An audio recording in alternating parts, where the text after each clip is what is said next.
Hello friends, welcome to Kunjal's kitchen. આજે આપણે શીતળા સાતમમાં ખાઈ શકાય તેવી 3 રેસીપી બનાવીશું જે એકદમ ઝડપથી બની જાય છે અને ખૂબ સરળ રીતે આ બનાવી શકશો તમે. તો આ રાંધણછટમાં આ ત્રણેય રેસીપી તમારા ઘરે ટ્રાય કરજો. સૌથી પહેલાં આપણે દહીંવડા બનાવીશું. એકદમ ટેસ્ટી અને સુપર સોફ્ટ તેવા દહીંવડા બનાવ્યા છે. તો આટલા સરસ વડા બનાવવા માટે હું તમારી સાથે બધી જ ટિપ્સ શેર કરીશ, જેનાથી તમારા વડા પણ પહેલી વારમાં જ પરફેક્ટ બનશે. તો દહીંવડા બનાવવા માટે મેં અહીં 1 કપ અડદની દાળ લીધી છે, સાથે 2 ચમચી મગની દાળ, થોડું દહીં લીધું છે, સાથે મીઠી ચટણી અને તીખી ચટણી, સાથે શેકેલા જીરાનો પાવડર લીધો છે અને 1 મોટી ચમચી આદુ મરચાંની પેસ્ટ લેવાની છે. સૌથી પહેલાં આપણે 1 કપ અડદની દાળ અને 2 ચમચી મગની દાળને લઈ 3 થી 4 પાણીથી ધોઈ લેવાનું છે અને એ પછી 6 થી 7 કલાક માટે દાળને પલાળી લઈશું. તો દાળને ઓછામાં ઓછી 6 થી 7 કલાક તો પલાળવાની જ છે અને એ પછી દાળનું બધું જ પાણી કાઢીને દાળને આપણે એક મિક્સર જારમાં લઈ લઈશું. તો જો દાળ વ્યવસ્થિત પલળી હશે તો દાળ પીસતી વખતે થોડા પાણીનો જ ઉપયોગ થશે અને તેના લીધે મિક્સચર આપણું એકદમ સરસ બનીને તૈયાર થશે. તો અત્યારે હું બિલકુલ પાણી યુઝ કર્યા વગર દાળને પીસી લઈશ. તો જો પછી આગળ જરૂર લાગે તો આપણે પાણી એડ કરીશું અને વચ્ચે વચ્ચે આ રીતે મિક્સર જાર ખોલીને દાળને ઉપર નીચે કરતા જવાનું છે, જેથી બધી જ દાળ એકદમ સરસ રીતે પીસાઈ જાય. તો અત્યારે દાળનું મિક્સચર પીસાઈને તૈયાર છે અને જોઈ શકાય છે કે એકદમ સરસ ઘાટું મિશ્રણ બનીને તૈયાર થયું છે. આટલું પીસવામાં મેં 4 ચમચી જેટલા પાણીનો જ ઉપયોગ કર્યો હતો, એટલે આપણું મિશ્રણ એકદમ સરસ થીક બન્યું છે. તો અડદની દાળ પીસતી વખતે થોડી વાર લાગે છે, તો મિક્સર જાર ખોલીને 3 થી 4 વાર દાળને ઉપર નીચે કરતું જવાનું. અને દાળનું ટેક્સચર બતાવું તો આ રીતે થોડી દરદરી રહે તેવી મેં દાળ પીસીને તૈયાર કરી છે. હવે આપણે પીસાયેલી દાળના મિશ્રણને એક અલગ વાસણમાં કાઢી લઈશું અને તેની અંદર સ્વાદ પ્રમાણે મીઠું નાખીશું. સાથે અડધી ચમચી આખું જીરું લેવાનું છે, કાચું જ જીરું મેં લીધું છે, અને સાથે 1 મોટી ચમચી આદુ મરચાંની પેસ્ટ લીધી છે, જેમાં 1 મોટું લીલું મરચું અને 1 ટુકડો આદુ લઈને પેસ્ટ તૈયાર કરી લીધી છે. હવે બધી જ વસ્તુને સરસ આપણે મિક્સ કરી લઈશું અને દાળના મિશ્રણને આપણે વ્યવસ્થિત ફીણી લેવાનું છે. તો અત્યારે હું વિસ્કરની મદદથી મિક્સ કરી રહી છું. જો તમારી પાસે આ ના હોય તો તમે હાથની મદદથી પણ દાળને ફીણી શકો છો. તો દાળના મિશ્રણને ફીણવું બહુ જરૂરી છે. ફીણવાથી તેની અંદર એરેશન થશે અને મિશ્રણ એકદમ લાઇટ થઈ જશે. તો 1 મિનિટ ફીણ્યા બાદ જોઈ શકાય છે કે મિશ્રણનો કલર એકદમ લાઇટ થઈ ગયો છે અને એકદમ ફ્લફી બનીને તૈયાર થયું છે. હવે તેમાં 5 ચમચી હિંગ નાખીશું. તો હિંગ નાખવાથી દાળ વડા પચવામાં ઇઝી રહેશે. અને ફરી બધી જ વસ્તુને સરસ મિક્સ કરીને મિશ્રણને તૈયાર કરી લઈશું. તો તમારું બેટર પરફેક્ટ ફીણાયું છે કે નહીં એ ચેક કરવા માટે 1 વાટકીમાં પાણી લેવાનું છે અને તેની અંદર તૈયાર કરેલા મિશ્રણને એડ કરીએ તો જોઈ શકાય છે કે એકદમ સરસ ઉપર ફ્લોટ થાય છે, તરી રહ્યું છે. તેનો મતલબ છે કે આપણું પરફેક્ટ ખીરું બન્યું છે. હવે દહીં વડા માટેનું દહીં બનાવી લઈશું. તો તેના માટે એક વાસણમાં 2 વાટકી જેટલું દહીં લઈ રહી છું અને આ દહીં મીડિયમ છે, ખાટું પણ નહીં અને મોળું પણ નહીં તેવું દહીં લેવાનું છે. હવે તેમાં એકદમ ઓછા પ્રમાણમાં મીઠું નાખીશું અને સાથે 1/2 વાટકી જેટલી ખાંડ નાખીશું. તો ગળપણ તમારા ઘરમાં જેવું ખવાતું હોય તેટલું તમારે લેવાનું છે. હવે બધું જ સરસ વિસ્કરની મદદથી મિક્સ કરી લઈશું. આવું કરવાથી ખાંડ સરસ પીગળી પણ જશે અને દહીં એકદમ સરસ લીસું થઈ જશે. તો આ કરવા માટે હેન્ડ બ્લેન્ડરનો યુઝ ક્યારેય નથી કરવાનો, તેનાથી દહીં પતલું થઈ જાય છે. તો આ રીતે આપણે દહીં તૈયાર કરી લઈશું અને બીજા એક વાસણમાં 2 ગ્લાસ જેટલું હુંફાળું ગરમ પાણી લેવાનું છે અને તેની અંદર ચપટી જેટલી હિંગ નાખીશું. તો હિંગ ઓપ્શનલ છે, તમને ના ગમે તો અવોઇડ કરી શકો છો. અને સાથે અડધી ચમચી જેટલું મીઠું નાખીશું. તો આ પાણી આપણે દહીંવડાને સોક કરવા માટે બનાવી રહ્યા છીએ. તો તેમાં હિંગ અને મીઠું નાખવાથી વડાનો ટેસ્ટ એકદમ સરસ આવશે, વડા ફીકા નહીં લાગે. અત્યારે આ પાણી તૈયાર છે, તેને સાઈડ પર રાખીશું અને દહીંવડા ઉતારી લઈશું. તો ગેસની ફ્લેમ મીડિયમ રાખવાની છે અને એકવાર તેલ વ્યવસ્થિત ગરમ થઈ જાય એ પછી આપણે તેમાં વડા ઉતારી લઈશું. તો અત્યારે હું નાની સાઈઝના વડા ઉતારી રહી છું. તમને જેવા ગમે તેવા તમે તમારી ઈચ્છા પ્રમાણે નાના કે મોટા વડા ઉતારી શકો છો. અને અત્યારે તમે જોઈ શકો છો કે વડા તેની જાતે જ ટર્ન થઈ રહ્યા છે અને સાઈડ ચેન્જ થઈ રહ્યા છે.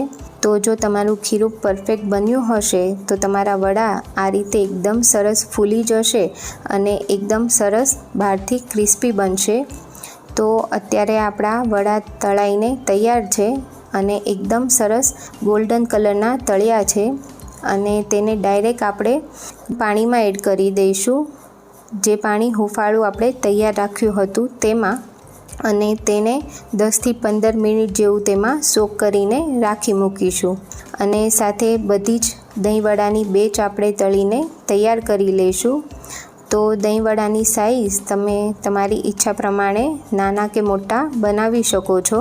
તો ફ્રેન્ડ્સ, જો આ રીતે ખીરું બનાવશો તો વડા તમારા અંદરથી એકદમ સરસ સ્પોન્જી બનશે. અને અત્યારે જોઈ શકાય છે કે વડા ઉપર બિલકુલ તેલ નથી દેખાઈ રહ્યું. તો તેલ વગરના પરફેક્ટ વડા તમારા બનીને તૈયાર થશે. તો મેં બધા જ વડા બનાવીને તૈયાર કરી લીધા છે અને થોડા વડાને આ રીતે પાણીમાં સોક કર્યા છે અને થોડા વડા મેં એમ જ પ્લેન રાખ્યા છે. આ વડાને તમે એકલા ચટણી સાથે પણ ખાઈ શકો છો. અત્યારે હું તમને એક વડાનું ટેક્સચર બતાવું છું. જોઈ શકાય છે એકદમ સ્પોન્જી છે અને અંદરથી જુઓ તો એકદમ સરસ જાળીદાર વડા બનીને તૈયાર થયા છે. તો આ રીતે એકવાર મારી મેથડથી દહીંવડા ઘરે ચોક્કસથી બનાવજો. સુપર સોફ્ટ દહીંવડા બનીને તૈયાર થશે. હવે આપણે દહીંવડાને પ્લેટિંગ કરી લઈએ. તો તેની માટે પલાળેલા વડા લીધા છે, સાથે દહીં લઈશું. તો અત્યારે જોઈ શકાય છે કે દહીંનું ટેક્સચર એકદમ સરસ આવ્યું છે. બહુ ઘાટું પણ નહીં અને પતલું પણ નહીં તેવું પરફેક્ટ દહીં છે. અને સાથે આપણે મીઠી ચટણી નાખીશું. તો આ ચટણી તમે તમારા ટેસ્ટ પ્રમાણે વધારે ઓછી લઈ શકો છો. સાથે થોડી તીખી ચટણી નાખીશું. તો ફ્રેન્ડ્સ, તમને જો તીખું વધારે ભાવતું હોય તો તીખી ચટણી થોડી વધારે લેવી. સાથે થોડો લાલ મરચું પાવડર અને શેકેલા જીરાનો પાવડર લઈશું.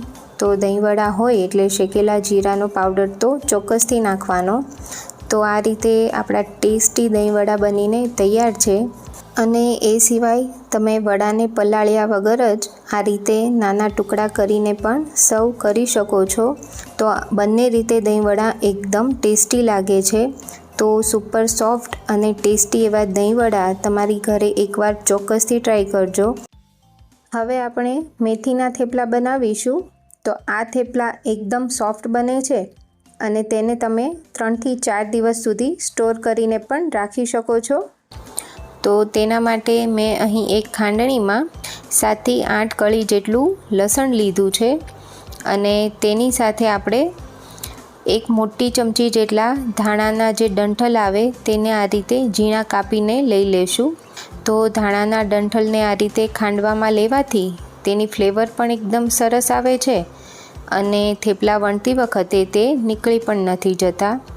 તો બંને વસ્તુને સરસ ખાંડીને આ રીતે પેસ્ટ બનાવી લેવાની છે.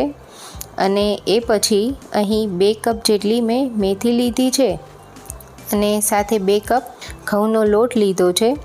સાથે એક મોટી ચમચી જેટલું લસણ અને ધાણાની જે પેસ્ટ બનાવેલી હતી તે છે અને 5 કપ જેટલા લીલા ધાણા લીધા છે.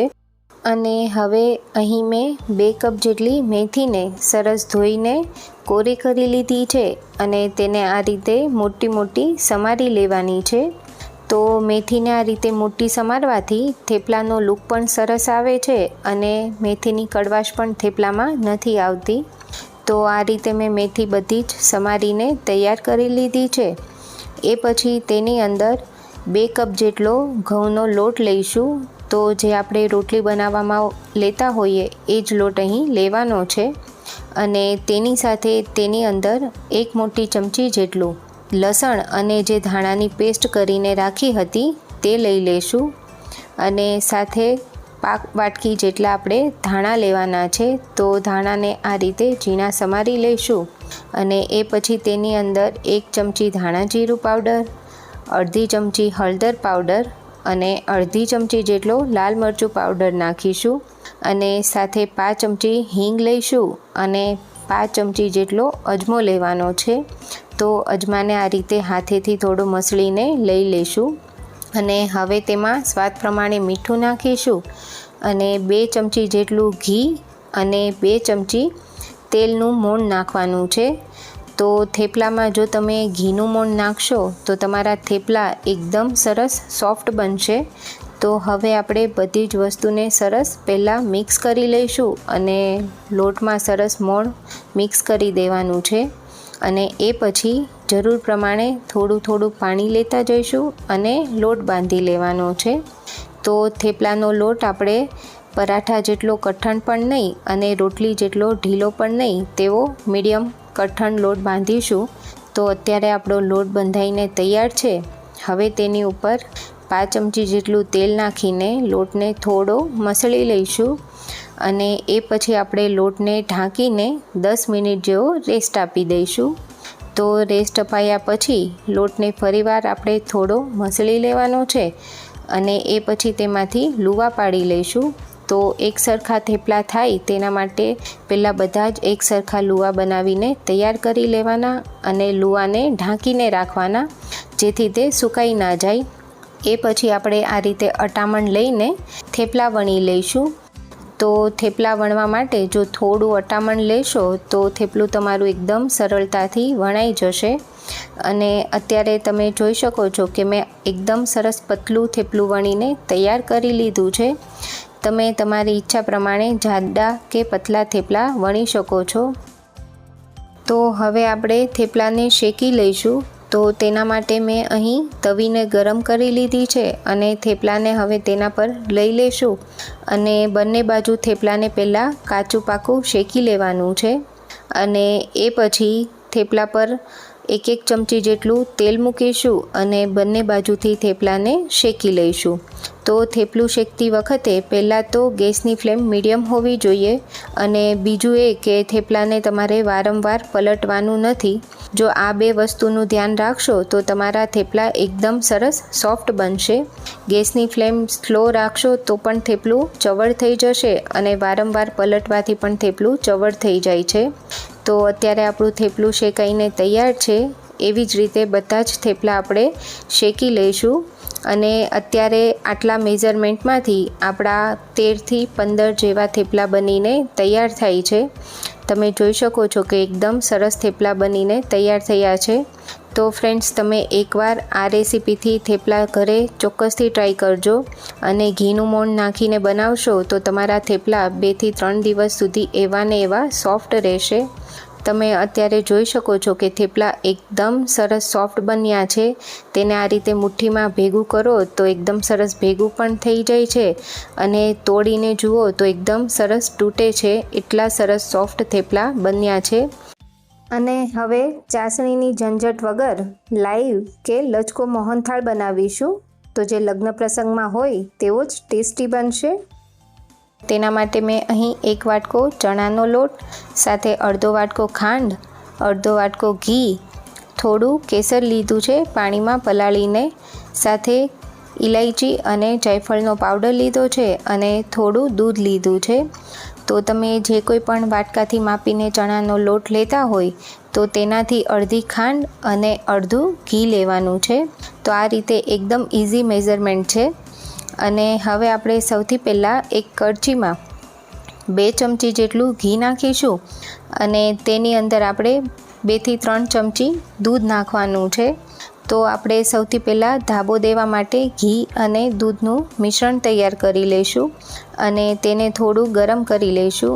અને હવે આપણે બીજા વાસણમાં 1 કપ ચણાનો લોટ લીધો છે. જે બારીક ચણાનો લોટ આવે એ જ લેવાનો છે અને તેને આપણે વાસણમાં લઈ તેની ઉપર ધાબાનું મિશ્રણ એડ કરીશું. તો જો આ આપણે ગરમ કરીને લઈશું તો લોટમાં કણીઓ એકદમ સરસ પડશે. અને હવે આપણે તેને મિક્સ કરી લેવાનું છે. તો અત્યારે તો મેં ઝીણો લોટ લીધો છે, પણ જો તમારી પાસે ચણાનો કરકરો લોટ હોય તો તમે એ લઈને પણ મોહનથાળ બનાવી શકો છો. હવે આપણે ઘી અને દૂધને લોટમાં એકદમ સરસ મિક્સ કરી દેવાનું છે અને હાથની હથેળી વચ્ચે લઈને આ રીતે થોડું ઘસી લેવાનું છે, એટલે એકદમ સરસ કણીઓ પડશે. અને એ પછી આપણે અહીં ચોખા ચાળવાની ચાળણી લીધી છે, જેમાં મીડિયમ સાઇઝના હોલ હોય છે. તેમાં આપણે લોટને ઘસીને ચાળી લેવાનો છે. તમને જો મોટા દાણા જોઈતા હોય તો તમે ઘઉં ચાળવાની ચાળણીમાં પણ લોટને ચાળી શકો છો. હવે આપણે ચાળણીમાં બધો જ લોટ લઈ લઈશું અને લોટને આ રીતે સરસ ઘસીને ચાળી લઈશું. તો અત્યારે જોઈ શકાય છે કે લોટમાં એકદમ સરસ એક સરખા દાણા પડી ગયા છે અને લોટ સરસ દાણેદાર થઈ ગયો છે.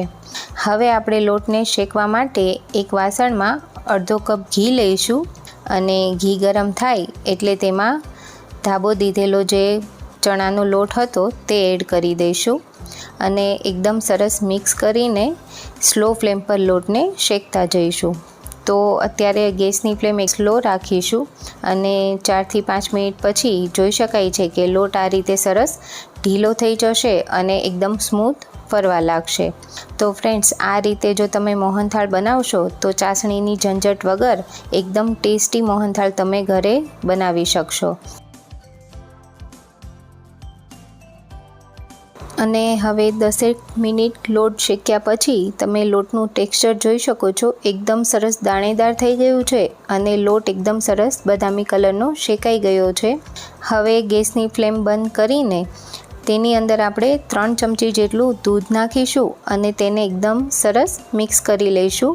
તો દૂધ નાખતી વખતે તેમાં આ રીતે ઉભરો આવશે અને એ પછી જ્યાં સુધી આ રીતે બેસી ના જાય દૂધના ફીણ ત્યાં સુધી આપણે તેને મિક્સ કરતા રહીશું. તો હવે આપણે મોહનથાળનું મિશ્રણ બનીને તૈયાર છે.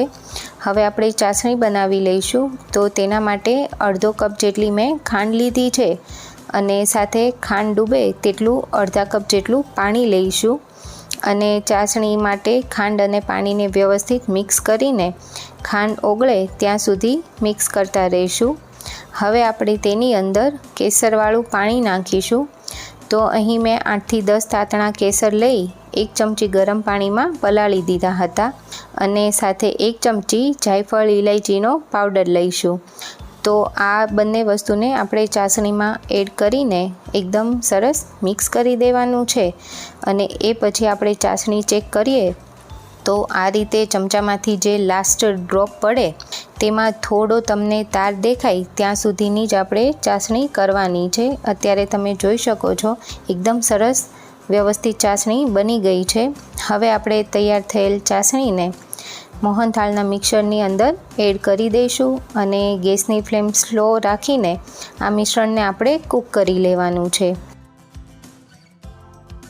તો હવે તેને જ્યાં સુધી ઘી છૂટું ના પડે ત્યાં સુધી 2 થી 3 મિનિટ જેવું કૂક કરી લઈશું અને એ પછી જોઈ શકાય છે કે એકદમ સરસ લચકો તૈયાર થઈ ગયો છે અને સાઈડમાંથી ઘી પણ સરસ છૂટું પડી ગયું છે. તો આ રીતે ચાસણીની ઝંઝટ વગર એકવાર લચકો મોહનથાળ ચોક્કસથી ટ્રાય કરજો. પહેલી વારમાં જ તમારો મોહનથાળ એકદમ પરફેક્ટ બનશે અને ટેસ્ટ એકદમ જબરજસ્ત બને છે. તો ફ્રેન્ડ્સ, તમને આજની રેસીપી કેવી લાગી એ મને કમેન્ટ સેક્શનમાં જરૂરથી જણાવજો. સાથે મારા વિડીયોને લાઇક કરી ફ્રેન્ડ્સ અને ફેમિલીમાં શેર કરજો. સાથે મારી ચેનલને સબસ્ક્રાઈબ કરી બેલ આઇકન પ્રેસ કરજો, જેથી આવનારા દરેક નવા વિડીયોના નોટિફિકેશન તમને મળતા રહે. ફરી મળીશું નવી રેસીપી સાથે. Thank you.